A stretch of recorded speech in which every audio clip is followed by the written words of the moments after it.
Hello and welcome to Media 7. 3 callous killings in South Auckland in 9 days have dominated the news media. With the reports, the speculation. What went wrong in Manarewa? Should the police be armed? Had they lost the trust of the public? We sent Simon Pound to South Auckland to find out what people say on the street. Do you trust the police? Yes, we do. No. Maybe. Well, I think so. Nothing wrong with the police. I think we trust the police, but the crime's definitely got worse. Yeah, I trust in police, but slow. I think we trust the police. In today's world, for me, you don't know who you can trust. How on there, man? I never trust the police. Do you think there's a lot of negative stories about the police in the media? Way too many. Yeah. Way too many. Being slightly influenced by the paper, but no, I think they're doing all right. I think that the media is doing a good job. Nah, they tell lies. You see a few write-ups in the Herald where they're very pleased with some of the police things, but you don't see a heck of a lot. If the public response was nuanced, the same couldn't be said of that of some of the paid commentators. They might consider changing the blue and white checks on police caps to a broad band of red tape and tuck in a white feather just to set it off. Something's wrong with the police. Some kind of institutional illness is affecting their competence and our respect. Institutional cowardice. The real blame for Mr Singh's death lies with whoever cold-bloodedly shot him, not with the police. There will be people who by now half believe that the police and ambulance services caused Mr Singh's death, not the robbers at all. To what extent the media critics are right might be a matter of opinion, but it seems reasonable to ask this. After 3 prominent failed prosecutions, the terror raids, the rape cases and more, have the police lost the PR battle, and thus the public itself? Joining us to discuss that tonight are the televised face of crime fighting, former Detective Inspector Graham Bell, Dominic Andre, a long-time police reporter for the Auckland Star and now an academic with an interest in crime, and Phil Kitchen, whose reporting around the police rape allegations raised such an uncomfortable spectre in the public mind. Graham, if we could start with you as the former policeman, what's your reaction when you see columnists toss around allegations of cowardice like that? I've been disgusted by it, actually, that there's been people, so-called critics and commentators, who have decided from hundreds of miles away that the police were guilty of dereliction of duty in Manarewa. And these are the people that are criticising the police for following procedures. Now, if a policeman had run in there and caused a confrontation that had resulted in the death of someone else, or an ambulance officer or a police officer, the police would have been thrashed with those procedures by these same critics and commentators. And I get very frustrated with this. And there's been no reference at all to some of the disgraceful behaviour exhibited by the media. They've been following police officers around in cars and interviewing suspects for this murder and putting the interviews on television. It's just irresponsible and it's disgraceful. And we have actually seen what happens on occasions when policemen do go in without following procedure. The 2002 case, Detective Constable Duncan Taylor, absolutely tragic case. He went to try and disarm a teenager with a rifle and was shot and killed. Yes, the boy that he knew, I believe. Dominic, what do you make of this police in crisis idea that's taken hold in the media? Is this something new? Was this something that was around in your days as a police reporter?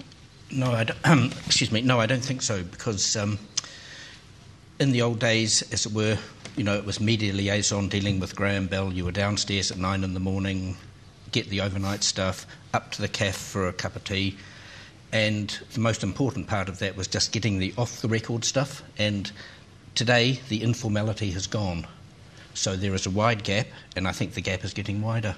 This speaks a little bit to this idea of there being too many civilians involved in the force now, Yes. them to some extent being the face of the force. Do you think that is actually an issue? I do.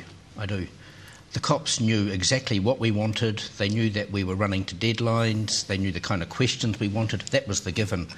The civilians, and when I was at TVNZ, we used to refer to them as the program prevention officers, they just created grief.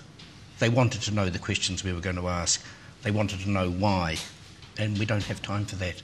And so I think the gap is wide, and I think it's getting wider. Phil, you're someone who has actually been accused of undermining confidence in the police and undermining trust in the police. The irony, from what I can see, is that the criticisms that you raised against the police were effectively that they weren't being PC enough. Now they're being accused of being too PC. Yeah, I don't agree with I certainly don't agree with a lot of that criticism that was being directed at the police by some of those media commentators. I think it was ill-informed. I think it was badly judged. You must have police sources now to do your work. What do those people think about the state of the force? Have they bought into this idea? I think that some of those issues that you raised at the start, scandals, mini-scandals, they've been a bit like a blowtorch to the police but that have harmed the police, but I don't buy into this idea that there is a PR disaster for the police. I think, you need to balance that up against, and we need to remind ourselves of the fact that every day there are hundreds, probably thousands of ordinary New Zealanders who have contact with police officers. It's professional. They walk away with it feeling good. Some people walk away with it feeling bad, and so they should, because they're the ones that are being targeted by the police. It almost seems fashionable now to refer to the police as buffoons after the Nayan Schwer case where the body was in the boot of the car. Yes. That was all the talk in the media. And we've had the same with the Kahui twins. One commentator, Michael Laws, who lives in Wanganui, decided from 500 miles away that the police investigation into those deaths was incompetent. Now, that's a disgraceful thing for him to be putting in a newspaper.